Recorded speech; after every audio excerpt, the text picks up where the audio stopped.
Dreamworks has been on a very good streak lately.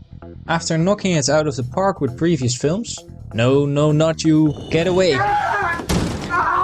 I had high hopes for their new film, Orion and the Dark. But I have to say that my high expectations were unfortunately not met.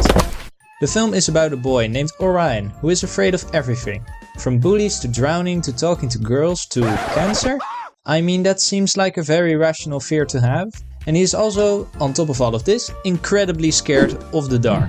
This eventually ends in another generic personification of a concept, and the dark forms into a big black broad being that gives him a tour of the wonders of the night, while there is a Tame Impala song playing in the background.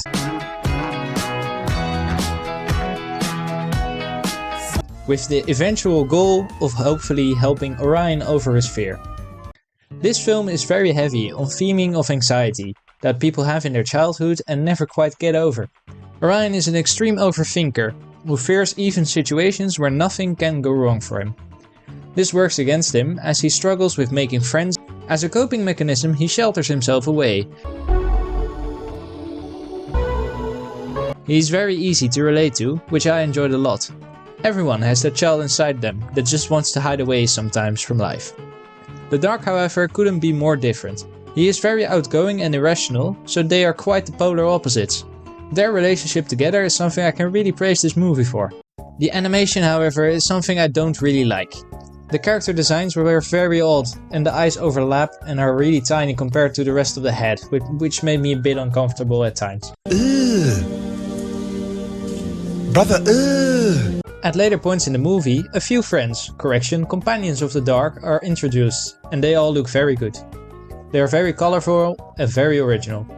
Another thing that I liked was the 2D animation that seemed like it was drawn by a child. This depicts Orion's fears in his little notebook. This style was very unique and fun to watch. Alright. To find out where I think this movie falls apart, we have to get into spoilers. So if you don't want any, please click off now. Everyone gone? Perfect. Let's go! Turns out everything was all a made-up story! In the first part of the film, Orion gets set up and he meets the Dark and his companions who are the products of fear. And they all dislike him. My thought was, oh okay, this is going to be fun. In the runtime of this movie he's going to have to get over his fears by hanging out with these guys and seeing that they are not something to fear. And then he wins their friendship in 5 minutes of runtime.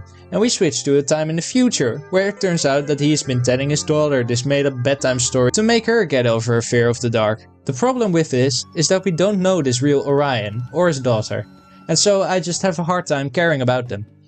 And knowing that the story I was watching for 45 minutes before was just a made up story made it feel like it was also something I shouldn't care about. Anyways, Orion's daughter points out that the story doesn't really make sense. well, you got me. By all accounts, it doesn't make sense. And the dad edits the story and drives the Dark to unaliving himself, which is very dark. After this, the film becomes an apocalypse story where the sun always shines and everyone experiences that they actually need and should appreciate the dark way more. Orion is now mourning the dark, and his grown-up counterpart inserts his daughter into the story. And together they revive the Dark, who is not suicidal anymore because everyone appreciates him now. And everyone lives happily ever after.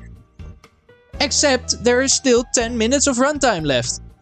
Turns out that Orion's grown-up daughter was telling this story to her son, who was afraid of the dark. He gets put in the story as a time traveler who shoots aliens, and the story gets so convoluted and crazy that I just stopped paying attention. Turns out that the story that I started caring about was all just a bunch of bullshit. The film goes from a fun and thought-provoking story to a bleak and empty family therapy session. And in the end, it was my time that got wasted. It is such a shame. The film had such a good setup, and the execution was just lacking so hard. I would just advise clicking off the movie the moment you watch the time jump. The concept was so good, but they really messed it up in the execution. It just ends up being a bunch of missed potential. Thank you for watching this video. If you have enjoyed, please leave a like or perhaps subscribe. And as always, have a very pleasant day.